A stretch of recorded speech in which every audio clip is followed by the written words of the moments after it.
ওহির একটা পাওয়ার আছে না নাই? আমরা তো কি মজায় মজায় কোরআন পাইছি। এই যে কি সুন্দর কোরআন নিয়ে বসি, পড়ি, তাফসির করি, কি মজার কোরআন। আহা, এই কোরআনটা রিসিভ করতে যে বিশ্বনবীর কত কষ্ট হয়েছে। এই কোরআনকে আল্লাহ বলেছেন এটা কাউলান সাকিলা, very heavy and weighty word, এটা অনেক ওজনওয়ালা কথা।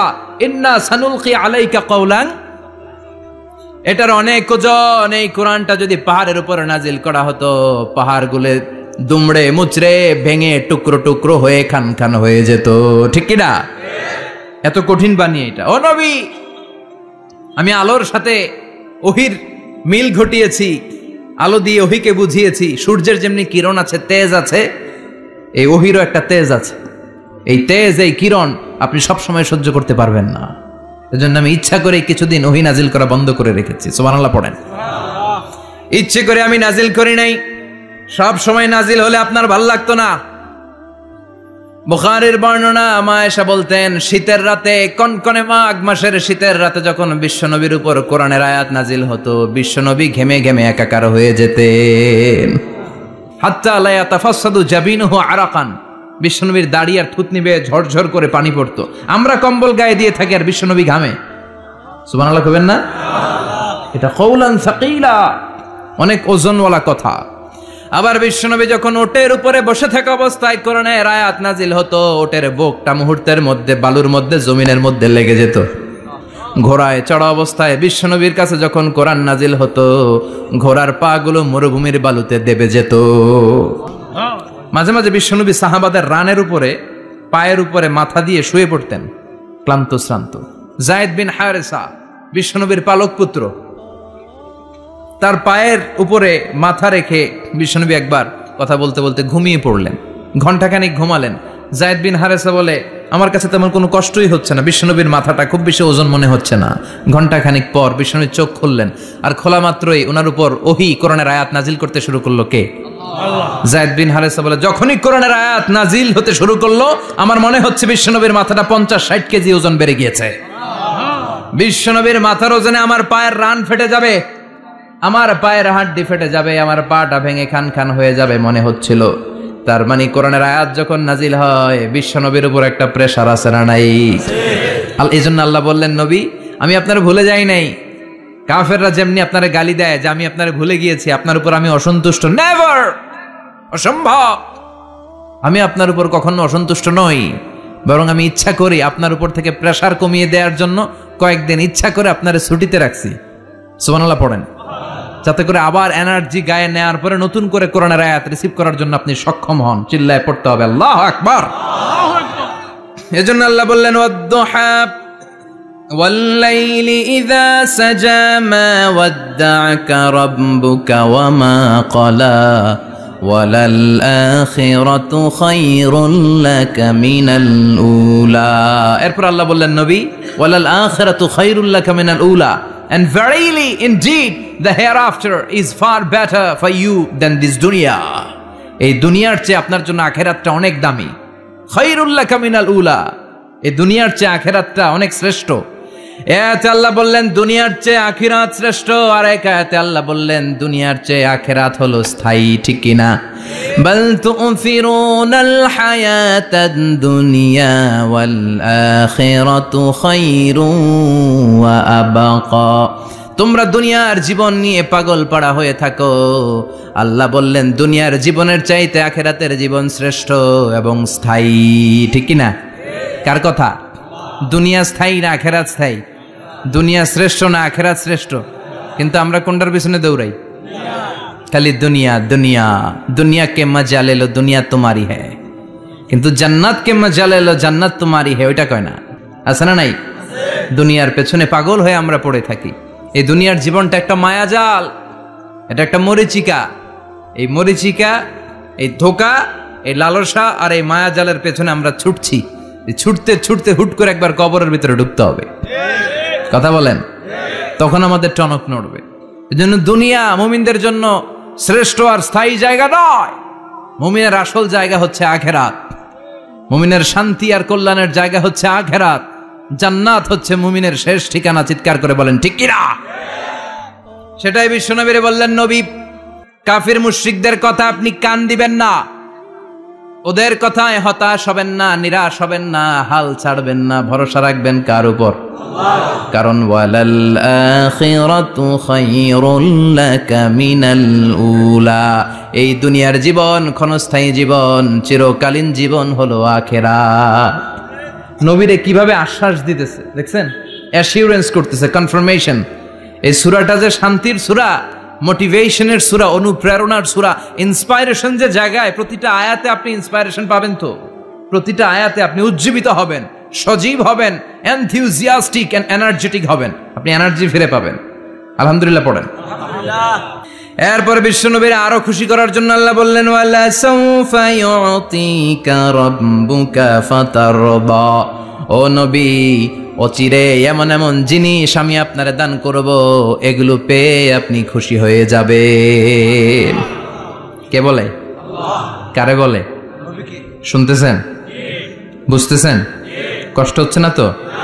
ওয়ালা সাউফা ইউতিকা রাব্বুকা ফাতারদা, অচিরেই এমন এমন জিনিস আমি আল্লাহ আপনারে দান করব। ওরা আপনারে গালি দেয়, ওদের কথা আপনার মন খারাপ, আপনি হতাশ, ভয় পাবেন না নবী, হতাশ হবেন না, নিরাশ হবেন না, আমার উপর ভরসা রাখেন না। এমন এমন জিনিস আমি আপনারে দেব, ফাতারদা, ওগুলো পেয়ে আপনি খুশি হয়ে যাবেন। সুবহানাল্লাহ পড়েন। আল্লাহর কাজই হলো বিশ্বনবীরে খুশি রাখা। Verily I'm gonna give you something that will make you happy, এমন জিনিস আপনারা দেব নবী, আপনি খুশি হয়ে যাবেন। আল্লাহর কাজই হচ্ছে বিশ্বনবীরে খুশি রাখা। যেখানে বিশ্বনবীর মন খারাপ, ওইখানে বিশ্বনবীর আল্লাহ আছে না নাই? বিশ্বনবীর উপাধি দিয়েছেন আল্লাহ হাবিবুল্লাহ। কি দিয়েছে? আর সাইয়েদনা ইব্রাহিমের উপাধি খলিলুল্লাহ। দুইজনই আল্লাহর প্রিয়, দুইজনই উলুল আজমি মিনার রসুল। কিন্তু খলিল মানেও বন্ধু, হাবিব মানেও বন্ধু। খলিল মানে এমন বন্ধু যেই বন্ধু আল্লাহরে খুশি করার জন্য কাজ করে, আর হাবিব মানে এমন বন্ধু যেই বন্ধুরে খুশি রাখার জন্য আল্লাহ নিজেই কাজ করে। কি শান, কি মান এই নবীর, আর ওই নবীরে গালি দেয়। এগুলো জাহান্নামের নরকীট আর পিতৃ পরিচয়হীন জারদ সন্তান। As a father, as a teacher, as a commander, as a lawgiver, as a lawmaker, as a reformer of the society, Muhammad is the Superman of the world. মানে সুপারম্যান, মানে অসাধারণ ব্যক্তিত্ব, আনপ্যারালাল পার্সোনালিটি। ওনার জীবনী নিয়ে পড়া শুরু করলে এটা শেষ হয় না। বিয়ন্ডলেস, বাউন্ডলেস, বটমলেস, এটা তলাবিহীন সাগর। বিশ্বনবীর জীবনী একটা সাগর, কিন্তু সাগরের কি নাই? সুবহানাল্লাহ কইবেন না? এই বিশ্বনবীর খুশি রাখা কার কাজ? যেখানে বিশ্বনবী হতাশ, যেখানে বিশ্বনবীর মন খারাপ, বিশ্বনবীর মন ভালো করে দেয় কে? এজন্য আল্লাহ বললেন, ওয়ালা সাউফা ইউতিকা রাব্বুকা, অচিরেই আপনার রব আপনাকে এমন এমন জিনিস দান করবে নবী, এগুলো পেয়ে আপনি খুশি হয়ে যাবেন। কিভাবে নবী খুশি হয়েছে, কিভাবে নবীর আল্লাহ খুশি রাখবে শুনবেন? শুনবেন? শুনবেন? দেখেন, খেয়াল করে বুঝতে হবে কিভাবে আল্লাহ তাআলা বিশ্বনবীকে খুশি করেন। দেখেন, বিশ্বনবীর প্রথম কোথায় খুশি করলেন? বিশ্বনবী মক্কার জমিনে দাওয়াতি কাজ যখন শুরু করলেন, তিনি দেখলেন বিশ্বনবী খুব ভালো অ্যানালাইসিস করতে পারতেন। তিনি মক্কার সোসাইটিটাকে, সমাজটাকে বিশ্লেষণ করে অ্যানালাইজ করে উনি দেখলেন যে এই মক্কায় দাওয়াতি কাজের একটা শক্ত অবস্থান নিতে হলে দুইজন লোকের একজন আমার চাই। সুবহানাল্লাহ পড়েন। কি বিশ্লেষণ শক্তি, কি চিন্তা শক্তি! উনি ঘেটে ফেললেন, উনি বুঝে ফেললেন সবাইকে দেখে যে দুইজনের একজন আমার সাথে না থাকলে আমার দাওয়াতি কাজ চালানো কষ্ট হয়ে যাবে। এজন্য গভীর রাতে তাহাজ্জুদের নামাজ শেষে আল্লাহর কাছে কেঁদে কেঁদে বিশ্বনবী দোয়া করে, আল্লাহুম্মা আইজ্জাল ইসলাম বি আহাব্বির রাজুলাইনি ইলাইক। আল্লাহ, দুইজন লোকের যেই লোকটারে তোমার দরবারে মকবুল মনে হয়, ভালো লাগে, পছন্দ হয়, তাদের একজনকে ইসলামের ভেতরে ঢুকিয়ে দিয়ে ইসলামকে তুমি বিজয় দান করে দাও। ও আল্লাহ, দুইজনের একজনকে আমার চাই। একজন হলো আবি জাহাল ইবনে হিশাম, হিশামের বেটা আবু জাহাল, আও উমর ইবনুল খাত্তাব, অথবা খাত্তাবের বেটা উমর। সুবহানাল্লাহ পড়েন। সাথে সাথে দোয়া কবুল করলো কে? আল্লাহ। কার জন্য করলো? নাকি আবু জাহেলের জন্য? আবু জাহেলের চোখের সামনে পর্দা ছিল, ও পর্দা সরায় না। ওর অন্তরে পর্দা, ও পর্দা উঠে সত্যটা দেখতে চায় না। এজন্য ওর জন্য গোটা বিশ্ববাসীর আছে ঘৃণা। ওর যেখানে জন্মস্থান, ওইখানে সৌদি সরকার ল্যাট্রিন বানায় থুইছে, ঘৃণার প্রতীক। ওইখানে তো অন্য কিছু বানাইতে পারতো, ল্যাট্রিন বানাইতে যাবে কেন? গোটা বিশ্বের মানুষ যায় যেন এটা ভরাই দিয়ে আসতে পারে। কথা বলেন। এই বেয়াদবটার জন্য আল্লাহ দোয়া কবুল করে নাই। ওমরে ফারুক রাগী ছিলেন, কিন্তু সত্য প্রকাশে সত্য গ্রহণে আপোষহীন। সত্য দেখলেই উনি মেনে নিতেন। এটা জাহেলি যুগে ওনার মধ্যে এই গুণ ছিল। আল্লাহু আকবার। বিশ্বনবী কেঁদে কেঁদে দোয়া করে, আল্লাহ মক্কার জমিনে এই দুইজনের একজন যদি কালেমা না পড়ে, মক্কার জমিনে দাওয়াতি কাজ চালিয়ে যাওয়া কঠিন হয়ে যাবে। হয় হিশামের বেটা আবু জাহেল কিংবা খাত্তাবের বেটা ওমরকে তুমি ইসলামে ঢুকাও। আল্লাহ ওমরের জন্য দোয়া কবুল করলেন। বিশ্বনবী তখনও বুঝতে পারেন এই দোয়াটা কার জন্য কবুল। হঠাৎ ওমরে ফারুক বিশাল একটা নাঙ্গা তলোয়ার নিয়ে বিশ্বনবীকে হত্যা করার জন্য ছুটে এলো। বিশ্বনবী তখন মক্কার আরকাম ইবনে দারুল আরকামের ঘরে সাফা পাহাড়ের পাদদেশে লুকিয়ে লুকিয়ে দাওয়াতি কাজ করতেন। আশেপাশে সাহাবীরা বসা। বিশ্বনবীর চাচা হামজা ইবনে আব্দুল মুত্তালিব বললেন, নবী তাড়াতাড়ি পালিয়ে যান, ওই যে দেখা যায় ওমরে ফারুক তলোয়ার নিয়ে আপনারে মারতে আসছে। বিশ্বনবী বললেন, চাচা সরে যান। সাহাবীদেরকেও সরে যেতে বলেন, দরজাটা খুলে দেন, ওমরকে আসতে দেন। আমার তো মনে হচ্ছে ওই যে তাহাজ্জুদের নামাজ পড়ে আল্লাহর কাছে কেঁদে কেঁদে আমি দোয়া করেছি, আমার দোয়াটা আজকে কবুল হতে চলেছে। আমার তো মন বলছে আল্লাহ দোয়াটা কবুল করবে। দরজা খুলে দেন। ওমর ফারুক চলে আসলেন, এসে তলোয়ার রেখে দিয়ে আঙ্গুল উঁচু করে বললেন, আশহাদু আল্লা ইলাহা ইল্লাল্লাহ, আশহাদু আন্নাকা মুহাম্মদ রাসূলুল্লাহ। ঝিনুকের ভেতর লুকিয়ে থাকে যেমন মতি, ঝিনুকের ভেতর লুকিয়ে থাকে যেমন মতি, কালমা শাহাদাতে আছে আল্লাহর জ্যোতি, কালমা শাহাদাতে আছে আল্লাহর জ্যোতি। সুবহানাল্লাহ পড়েন। কি আল্লাহর জ্যোতি এসে ওমরে ফারুকের হৃদয়টাকে নুরানি করে দিল। তিনি তলোয়ার রেখে ঘোষণা দিলেন, আশহাদু আল্লা ইলাহা ইল্লাল্লাহ ওয়া আশহাদু আন্নাকা মুহাম্মাদ আবদুল্লাহ ওয়া রাসূলুহু। বিশ্বনবী খুশি হয়ে গেলেন। ফাতারদা ওয়ালা সাওফা ইউতিকা রাব্বুকা ফাতারদা। ও নবী, অচিরে এমন এমন জিনিস একটার পর একটা আমি আপনারে দান করব, এগুলো পেয়ে আপনি খুশি হয়ে যাবেন গো নবী। আপনার অন্তরে দুঃখ, কষ্ট, হতাশা, আপসেট হওয়ার মানসিকতা, ফ্রাস্ট্রেশন কিছু আল্লাহ রাখবো না। ওয়ালা সাওফা ইউতিকা রাব্বুকা ফাতারদা।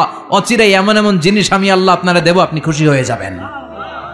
ওমরে ফারুকের ইসলাম ধর্ম গ্রহণ করানোর মাধ্যমে বিশ্বনবীর মনটারে খুশি করে দিল কে? আল্লাহ। ফাতারদা। বিশ্বনবী খুশি হয়ে গেলেন। পাইছেন আল্লাহ কিভাবে বিশ্বনবীর খুশি করে? সুবহানাল্লাহ পড়বেন না? এরপরে বিশ্বনবী মক্কা থেকে তায়েফে দাওয়াত দিতে গেলেন। কোথায়? হজ উমরা যারা করেছেন 70 থেকে 75 80 কিলো দূরে পাহাড়ি পথ বেয়ে বেয়ে উঠতে হয়। 6-7 হাজার ফিট উপরে পাহাড়ের উপরে এই তায়েফের শহর, তায়েফ সিটি। ঠান্ডা। ওইখানে গেলে মনেই হবে না এটা সৌদি আরব। এখানে জ্যাকেট লাগে। কি লাগে? জ্যাকেট। বিশ্বনবী কষ্ট করে 80 কিলোমিটার পথ পাড়ি দিয়ে তায়েফের ছেলেদেরকে দাওয়াত দিতে গেলেন। কিন্তু বিশ্বনবীর দাওয়াতি এই ডাকে, এই আহ্বানে তারা সাড়া দেয় নাই। বিশ্বনবীর এই দাওয়াতকে তারা রিজেক্ট করেছে। বিশ্বনবীকে পাথর মেরেছে। বিশ্বনবীর মোবারক দেহটাকে রক্তাক্ত করেছে। আমার নবীর এই সুন্দর দেহটা বেয়ে বেয়ে ঝরঝর করে রক্ত ঝরেছে। তায়েফের মাটি সাক্ষী, তায়েফের পাথর সাক্ষী। 3টা জায়গায় বিশ্বনবী বেহুশ হয়েছে।